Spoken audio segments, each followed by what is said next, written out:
Thank you. I'm just going to start out here by saying a couple words about Mike, because he and I go way back to graduate writing school days in Ann Arbor, Michigan. And I feel like I've been chasing Mike to this place for my entire adult life, and I'm finally here. I finally caught him. When I first arrived in Ann Arbor, he had just graduated from the program and left, so we didn't actually overlap there.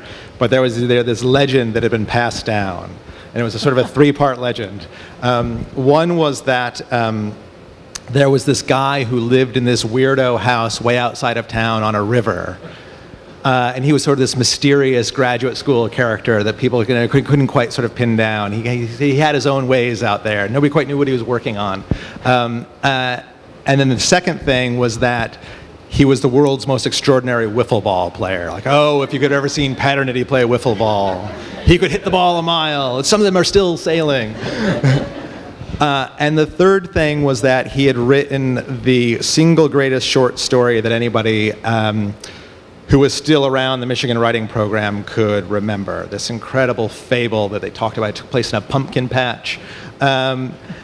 And people would talk about it like, oh, if only we had that kind of imagination, if only we could look at the world that way, if only we could think about stories with that kind of mind. And it got a little irritating, frankly, because I knew about Mike a long time before I actually knew him. And then years later, I became an editor at Harper's Magazine and arrived there. And shortly after my arrival, we published a story called Driving Mr. Albert that Mike wrote about driving Albert Einstein's brain across the country, and then it became the book of the same name. And I remember, I hadn't been at Harper's for very long, and I remember sitting down and reading the manuscript of that story and thinking that this is the kind of writing that, I don't know, a handful of people in the world maybe are capable of. Certainly nobody that I know, and certainly not myself. And it was so exciting to read, so thrilling. This language that was just so alive on the page. And he's only gotten better since then. This new book, if you haven't read it, is it's almost indescribable how many things are happening in this book at the same time. What's happening on the level of just sheer storytelling, what's happening on the sort of sentence by sentence level, what's happening in terms of self-understanding and memoir, and then the kind of larger commentary about the way we sort of carry our stories and tell them, and the histories that get passed on. Anyway, I'm going to stop talking and start asking Mike questions. But if you haven't read the book yet, it really is it's a real rare and wonderful thing. So, Mike, I'm ready to leave. I'm done. It's a book also about a piece of cheese, as you may have heard. So why don't we just start there? How did you end up writing a book about a piece of cheese? So back in the day when we were in Ann Arbor together, probably after a wiffle ball game, I was visiting this deli in Ann Arbor called Zingerman's, which for those of you who don't know Ann Arbor and don't know the deli, it's an incredible like foodie paradise. This was 1991, just like full of delicacies and sweets from around the world. And one of the owners, Ari Weinsweig, would travel around the world, really just trying to find these amazing foods and gathering these stories. He was sort of like a little bit like the Alan Lomax of food. He was just collecting histories and trying to capture all these old recipes. And so he would bring all these back to the deli. And I was, flat broke and was able to pick up some proofreading at the deli. And I was proofreading his newsletter, which was kind of incredible. It was always this ramble through the world and through his mind. And there was a Spanish celebration month in October, I think, of 1991. And there were this one little entry with 4 paragraphs about this piece of cheese, Paramo de Guzmán. It was the most expensive cheese they'd ever sold at this deli, and it was said to have been made by a man by the name of Ambrosio, which of course immediately felt impossible and fairy tale-ish. And this village was 80 people, This man milked his sheep and brought the milk to a stable across from the house where he had been born and his father before him, and back in time all the Molinas patriarchs had been born, and he would make the cheese and then take it up to their family cave and age it for a year, soak it in olive oil, and this is how Ari found it, and he had brought it back to Zingerman's. And I remember reading it. It was the most expensive cheese, as I said, that they'd ever sold, and I had no money. And they sold it. It was like a very idiosyncratic cheese. At the time, I didn't know this, but it had also been passed like hand to hand from village to village after he first made it. And eventually, it was handed to like a cheesemonger from Madrid, who took it to Madrid. And from Madrid, it ended up being served to the royal family of Spain and of England. It was given to Ronald Reagan. Julio Iglesias was a huge fan. And Fidel Castro was like a junkie for it. Like he couldn't get enough, and he tried to buy all of Ambrosio's cheese. All I knew was that it just sounded like a good story without knowing any of that. And I ripped out that entry in the final newsletter and just kind of threw it in a file, never having tasted the cheese. I mean, they had it in the display case in its weird white tin, and it had won like all these medals at agricultural fairs and cheese shows. So, so then flash forward to 2000, I was working for Esquire magazine.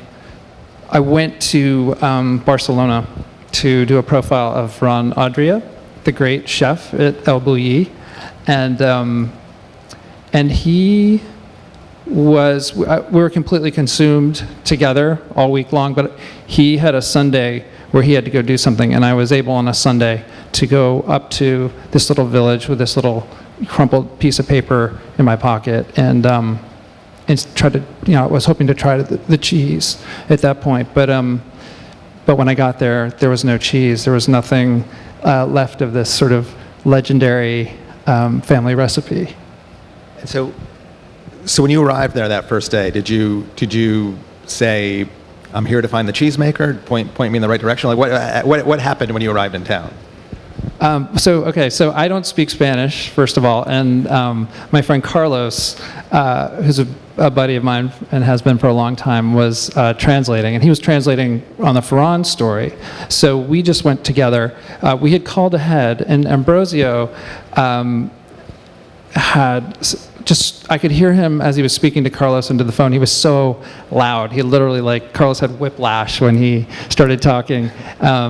He was just immediately this force of nature. And he said, we're come the last Sunday in August, and you'll find me in this tiny village of 80 people. So we just figured we would.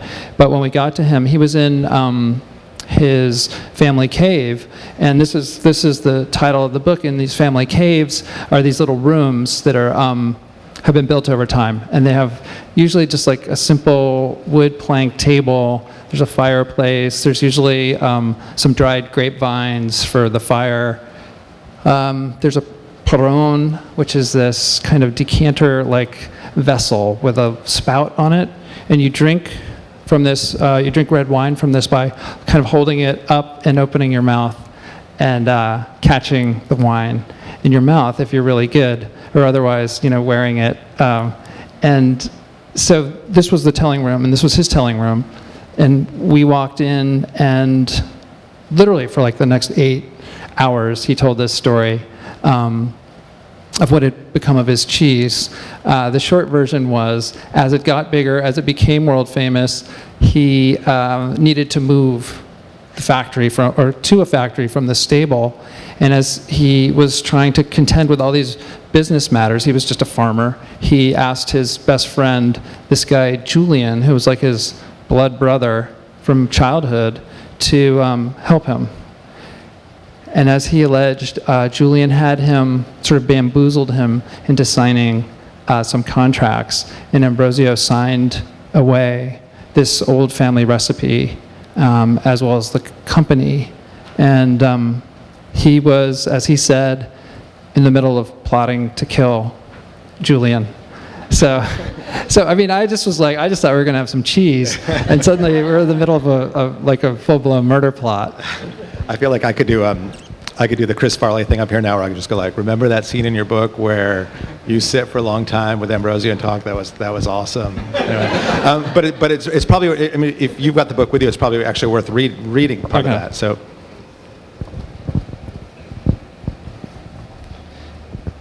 All right, so this is the first meeting with Ambrosio. Go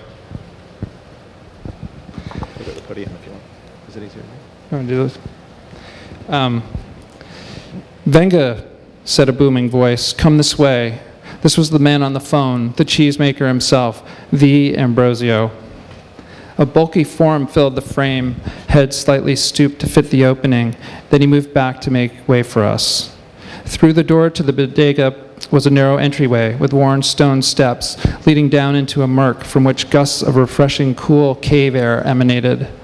To the right were a few more worn steps climbing to a small room. We followed the man's broad back as our eyes adjusted from bright sunlight. Inside it was dark, with a fireplace full of ashes and a tangle of dried grapevines. In the streamlets of light filtering through the shutters, a long wood plank table materialized, at which another man of about 75 was sitting on a bench. My father, said Ambrosio, grinning. Another Perron appeared on the table, and before we sat, he offered it to me, which I accepted, expertly drizzling red wine once more on my shirt. Then he produced a plate of chorizo. Someone had already offered me a Perron before we got there. Though I hadn't a clue what he said at first, his voice echoed in that cramped room like shock waves. I'd expected him to be much older, his father's age maybe. Had envisioned him in his own black beret, maybe even with a cane, small and humped and slightly deaf. But no, here he was, resolving before my eyes into a strapping specimen of ample Falstaffian belly, in his mid-40s, with a full head of thick-parted hair and mournful eyes. He possessed a broad face, close-set eyes, and a prominent nose, the full effect of which left the impression of a surprising handsomeness. He was dressed in dusty work boots, and the cuffs of his pants were dirty too, but he also sported an elegant collared shirt with tiny navy pinstripes and a pocket embroidered with his monogram, AM. The cheesemaker sat heavily on a chair at the head of the table, offering us the bench across from his father. Lined along the shelves were empty sardine tins, a bottle full of cloudy liquor bobbing with waterlogged cherries, a tin of Colombian coffee. A pack of Camels lay on the table, and Ambrosio drew a cigarette and lit it. He inquired about our travels. He lifted the Perron, his head wreathed by smoke, placed a cigarette in an ashtray, and sucked the equivalent of a glass of wine, while I told him the tale of how I'd first learned of his cheese during the days of my deli proofreading. How I'd gone on to become a journalist, and when I realized that I'd be in Spain on assignment, I decided to see if I could find him and his cheese. I instinctively pulled the tape recorder from my pocket, as if showing my credentials and asking if I could record our conversation. Ambrosio listened to me intently, replacing the Perron before him on the table, and then spoke, as if picking up in the middle of a conversation we'd been having, or delivering a familiar speech that came as a non sequitur. The problem with the world, he said, is that no one knows how to shit anymore. Had we misheard? He'd use a form of the word cagar, to shit. There wasn't a flicker of a smile. This is very important, he said, wagging a finger.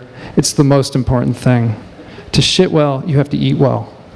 I was born here in 1955, and as a child I lived an old kind of life, not like people living in Madrid or Tokyo or New York. It was a way of life that meant you raised chickens from the egg. You had a good relationship with your dog. You held your animals and prepared the animals for your table by giving them your love. It was the end of an era when everything was natural. There were no mad cows. There was no such thing as preservatives here. We ate in an ancient way. He stressed that he still tried to eat in an ancient way, and that the act was nothing to be afraid of. When the feeling struck, especially in the fields, it was natural to unbuckle and squat, and to do so with friends was, well, edifying, equalizing, true. He painted a picture of what it meant to cagar on a place he called Monvergo. His father sat nodding his head, but it was unclear whether this was in fact the delirium of fatigue, because soon he let himself droop on the table and fell to light snoring. You start by eating good beans and a good lettuce salad with olive oil and tender lamb chop or fresh rabbit, Ambrosio explained. Everything is accompanied by a good piece of wheat bread and a good wine and good friends, and at the end a sip of brandy. Oh, how happy you are, and your body's happy. And so eventually your intestines tell you, this is the moment. You can't lie. It's an honest moment. If you go to a meeting or work on the computer or drive your car, you're going to miss one of the best events of your life. You're surrounded by the wonderful aromas of the earth, the sage and the chamomile, and you can see the village and your home and your entire life down here below Monburgo. In this moment, you could say to your friends, look where we are. Look at how incredible this is. Look how happy. It's as if you're seeing God in this moment. Carlos translated with a Gettysburg Address kind of seriousness, while I subtly raised my eyebrows as if to say, are you kidding me? That is awesome. Thanks. and so, if you can remember what it was like at that moment, do you,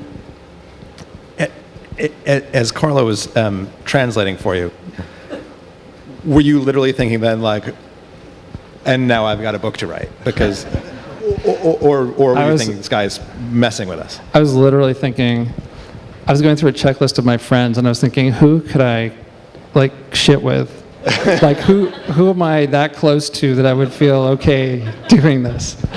No, I was like so completely lost. There's no other person hovering. I think, part of being a reporter and part of writing is you're constantly observing, and you're constantly observing yourself observing, and you're constantly analyzing your own feelings in every minute, like you're hooking yourself up to imaginary electrodes to see what your reaction is, and trying to record that, and you're diligent and obsessive, and it can be really tiring and monotonous. And I got to this place on this hill on the highlands of Castile, and all of that fell away. I was just completely lost in these stories, in this philosophy, and he was the greatest storyteller I'd ever met. In all of these travels, he really was the greatest. You're always looking for someone who can give you a good soundbite, or you're always looking for that person.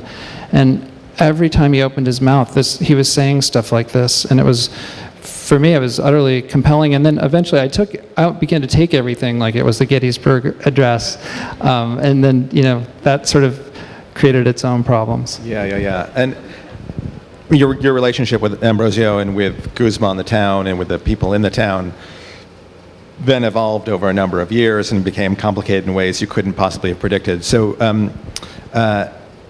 I guess it's worth maybe telling us a little bit how that first day wrapped up, and then what your involvement with him and with the town was over the next several years of your life. So we left that night at like 2 a.m. I remember we drove out down the hill, and I remember looking at Carlos and saying, "What just happened up there? Like, what was that?" And thinking too, like, I have to come back here. I mean, Ambrosio was so warm when we said goodbye, like, I will see you again, and I was like, in this remote Spanish village of 80 people in the middle of nowhere, basically on the moon. He was so certain of it. And so I did go back 3 months later. I used like frequent flyer miles, or I would use assignments, and then I would take a side trip to the village. But I went back 3 months later, and he was real. I was just trying to verify he was real. Felt like the story might be real. Like, I asked some more questions about that. And then I just, over the next 2 years, just devised ways to get back there. We came back at one point with we had a son, so we came back with, he was really small. We came back with him.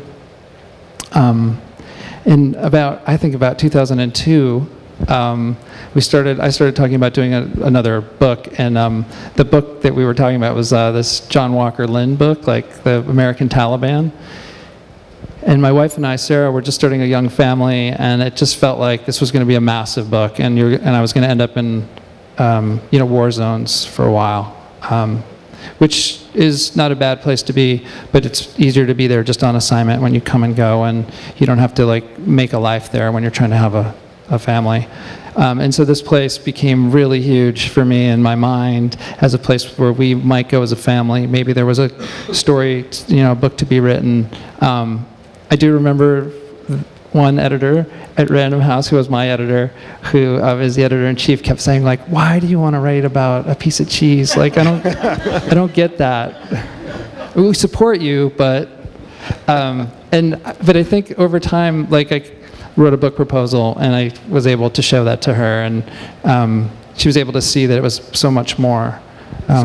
So going back to the cheese for a second, when were you finally? I mean, you went there that first day thinking you were going to be able to taste it, and then you couldn't, right?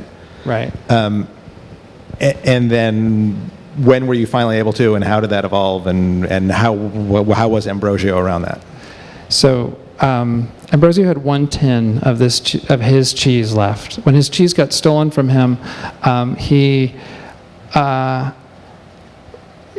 a total breakdown, basically. He turned into, like, he was like Lear raging on the heath. He would go up to Monvergo and drink all this wine and swear at the gods and say he was going to go kill Julian that night. And he had a really specific plot of how he was going to kill him. But he had one tin down in the cave that he'd saved from this time. And meanwhile, the factory across 6 miles across the fields was cranking out this same cheese with supposedly the same recipe, but they were buying cheap milk at the market. They weren't using sheep. The cheese didn't taste like the land, and that's Ambrosio's big thing. It's very much about slow food and slow living, and his ethos is built on being an old Castilian and living that way with honor and chivalry, and you really do talk to your animals, and your animals talk back to you, and it doesn't seem strange when you're there. It seems really kind of normal. But this cheese factory across the way, he said, was making the dead cheese or the soulless cheese. And so the only real cheese that was left was this one tin.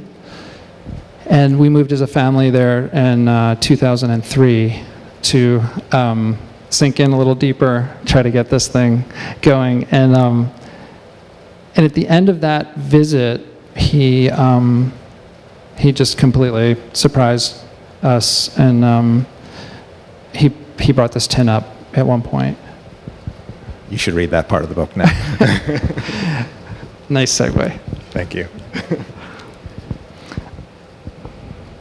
Okay, so this is at the telling room, and our little kids are there. We've now had a daughter, and I've just been eating sheep ears, deep fried sheep ears, and I've been trying not to throw up. And so I step out.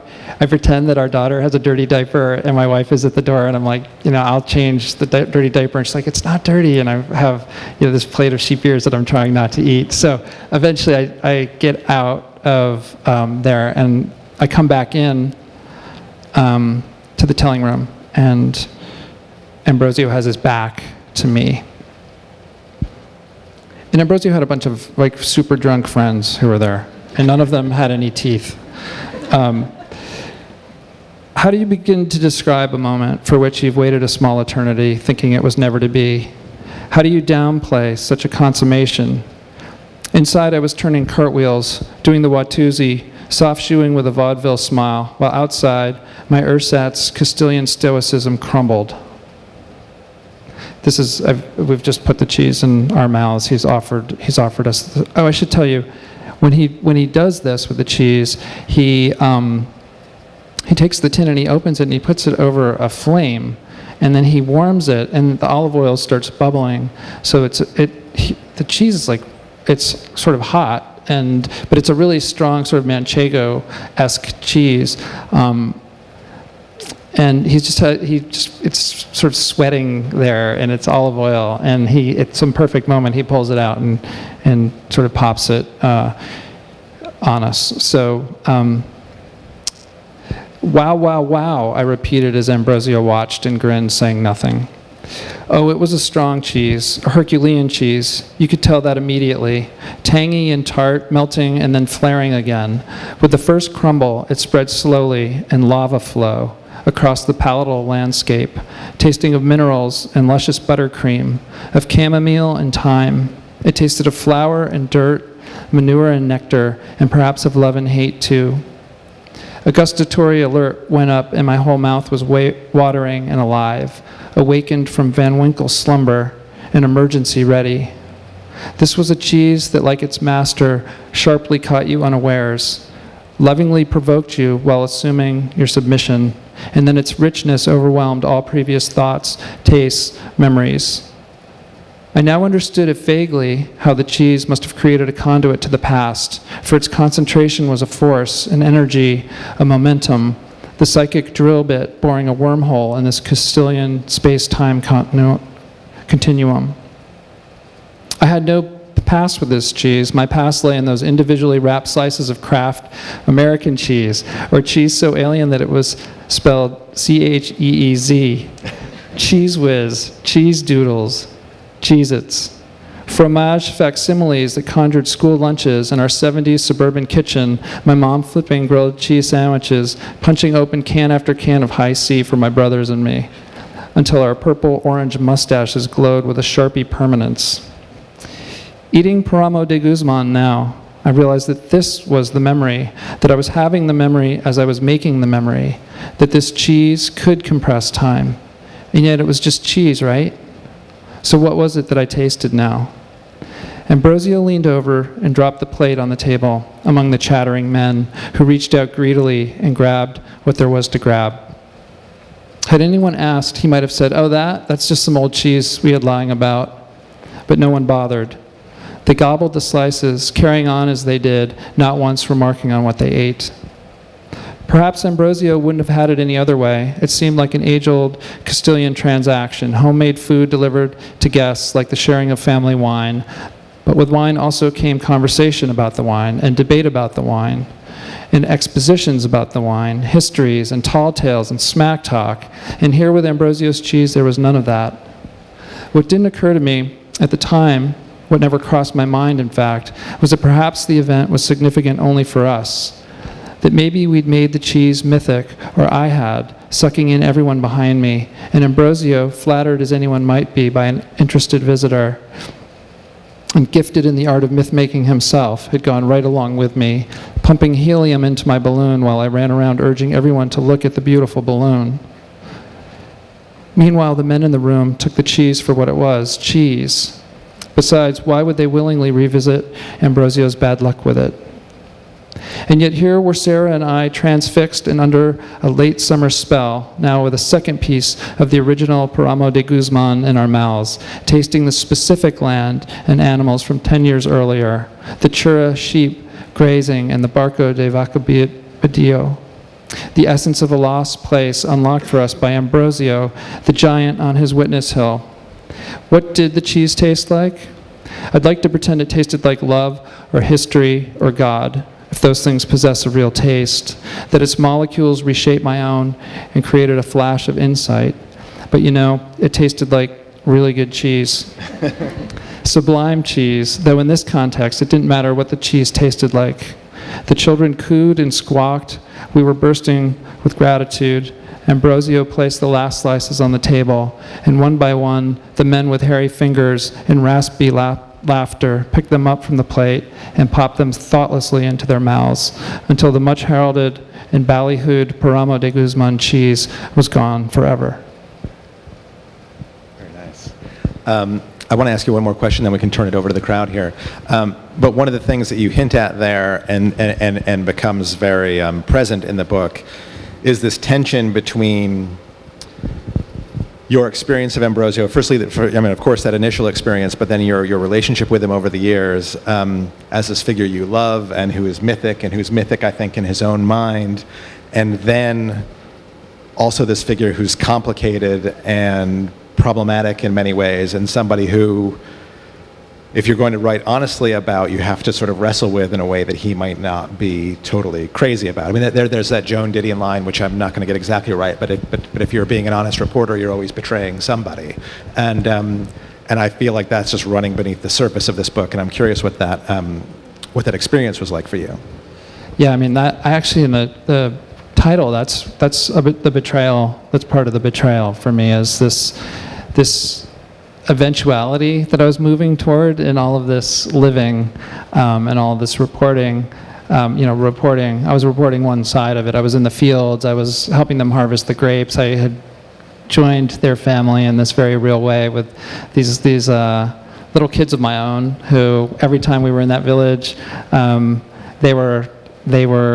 or when we were there, they were young. So every time I went back to the village, there was this one village in the world where my kids were always going to be 3 and 1. You know, I was going to meet them on the road, going down to the barn, and you know, all these sheep would be coming up the road, and there would be Leo, our oldest son, 3 again, standing there with his Yankees batting helmet on, surrounded by sheep. You know, just like it was this place where the memories and history were so much alive. So this relationship with Ambrosio was something I didn't want to disrupt, because I knew enough to know as a reporter that eventually I was going to betray him at some level, just by countering his own legend, by allowing myself to do that. And in order to do that, I was almost going to have to be as hyperbolic in the telling of that. And the big move, of course, was to cross the line and go do what a reporter does and just ask for the other side, you know, and that took years. And he didn't want to talk about it anymore.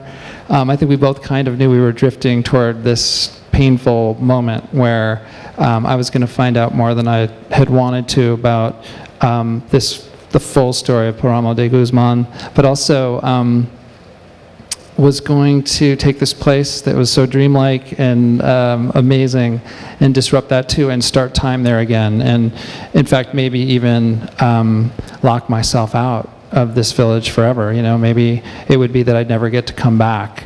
In fact, the last time I saw Ambrosio was 3 or 4 weeks ago, and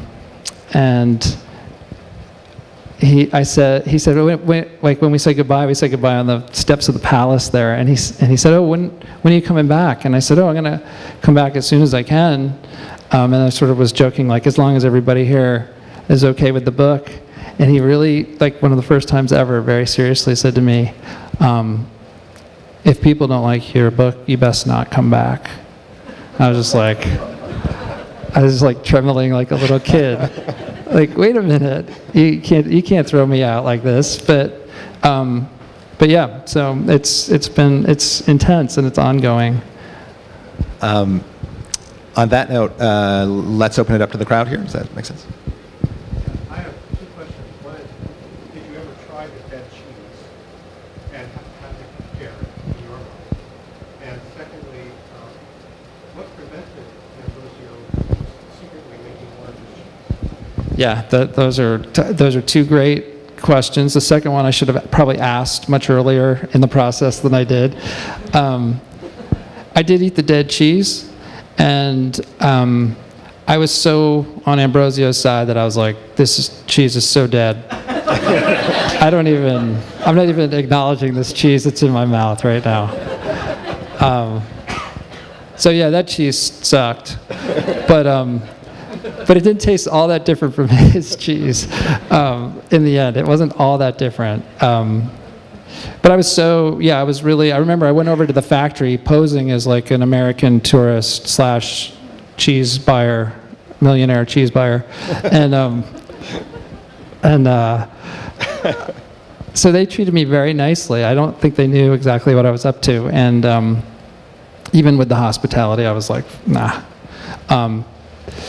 The second is a good question, because there's nothing that would stop Ambrosio from doing it. It wasn't like, Kentucky Fried Chicken. Like, it wasn't like that recipe only belonged and was patented by those who now own the business. He actually could have gone back and made the cheese, but he was so shattered and heartbroken, and everything that was in this cheese, his whole philosophy of life, everything had been stolen. So he kept saying, like, this is like a death in the family. This is like the death of a child. Like, and he couldn't pick himself back up. His brother at one point pulled me aside late one night outside the bar, and he said, we're trying to reanimate Ambrosio. We spent 10 years trying to reanimate Ambrosio, because this guy is Mardi Gras. Like, he is the center of the party. He is the guy. I watched him one night at the fiesta, and he's walking around with this charanga, which is like this gourd-shaped sort of mandolin, and people were singing, and different groups and different peñas in the village were all singing their songs, and he just literally would kind of get on the edge and start playing, and then within 2 minutes he's in the center of the circle singing at the top of his lungs, and that was him sort of unanimated, I guess.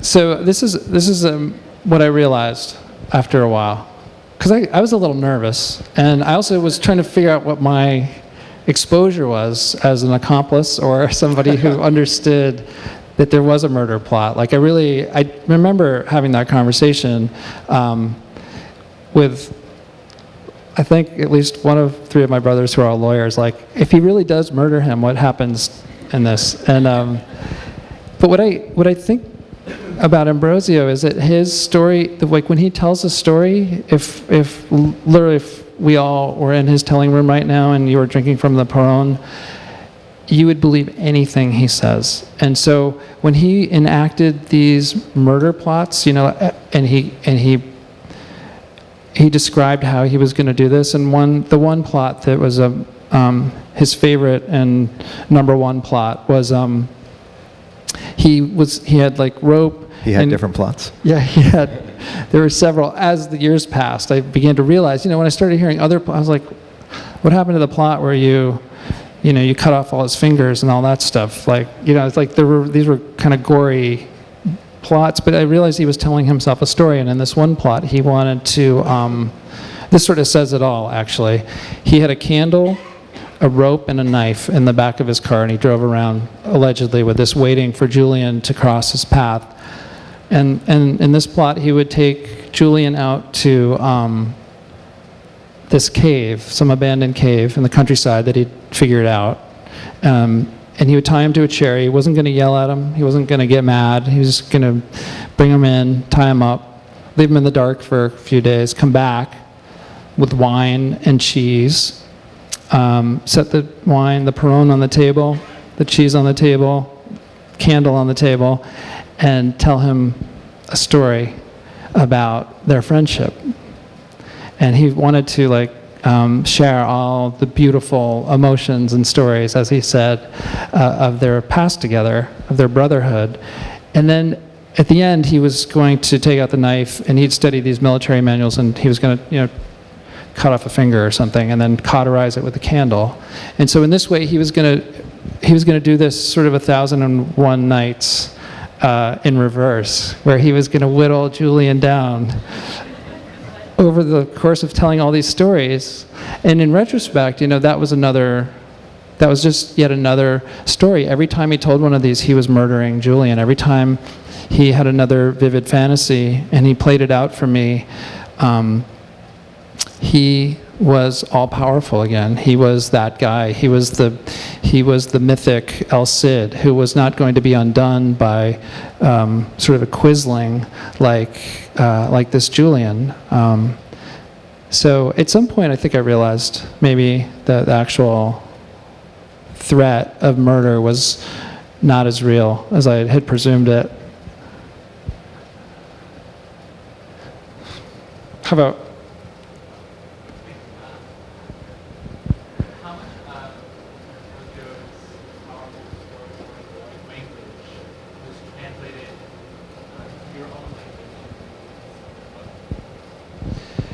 Yeah, that's a good question, because I think when someone is that articulate and speaks that kind of poetically and beautifully. I'm inclined to use a lot of that language. And so I think what I caught was a lot of the hyperbole, a lot of the exaggeration. That seemed to be also central to the stories we tell ourselves, these exaggerated versions of that we put out into the world. And the one that he was putting out for me was the one that I really wanted.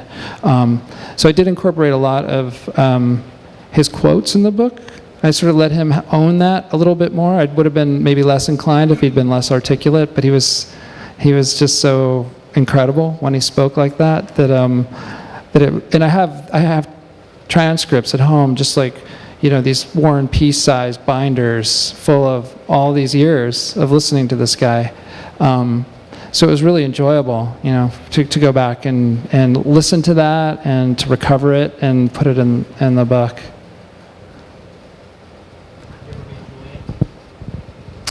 Yes, that's a good question, Andy. That's my editor. He knows the answer. He's a plant.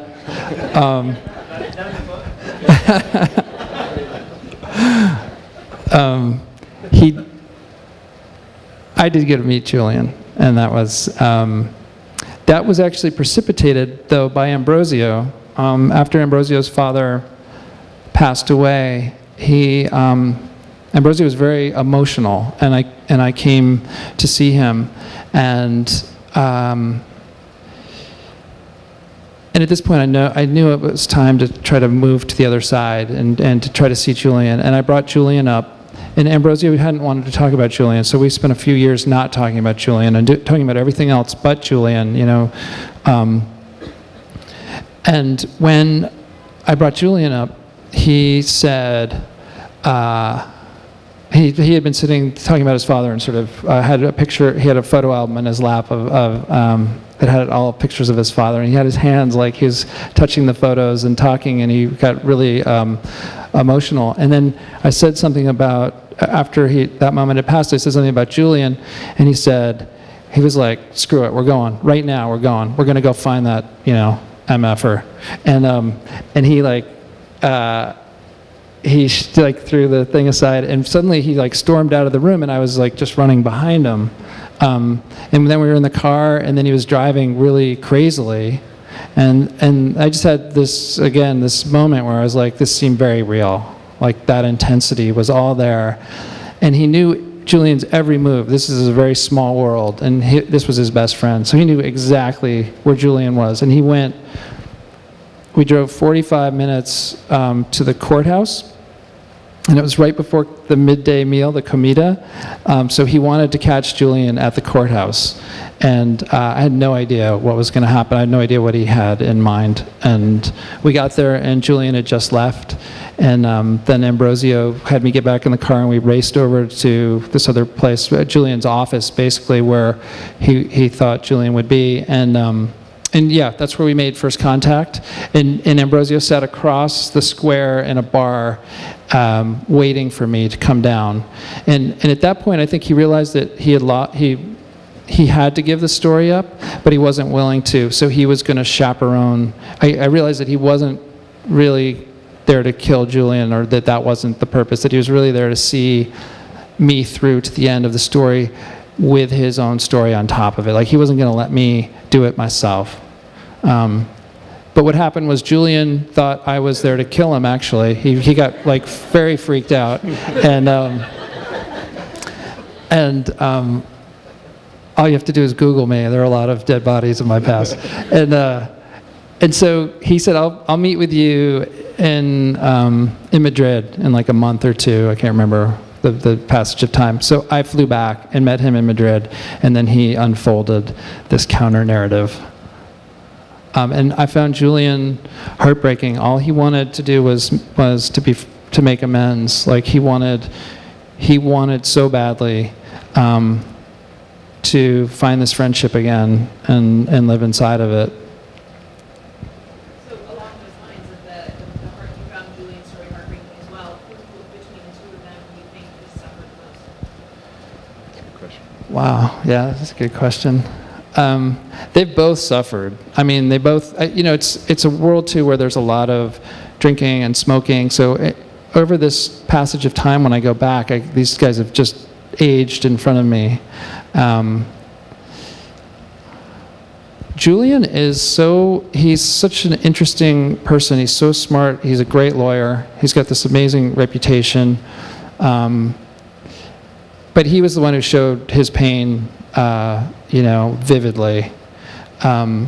Ambrosio showed it, but it was a little bit more part of the theater of it. I think Julian's more hurt by it, and Ambrosio has built his life around it in opposition to it, if that makes sense. His anger has to stay intact, otherwise this entire narrative crumbles. Julian has to be the betrayer. It has to be the Shakespearean narrative. Otherwise, if you don't have the betrayer, then it's Ambrosio's fault. Something went wrong with the way he did business. So yeah.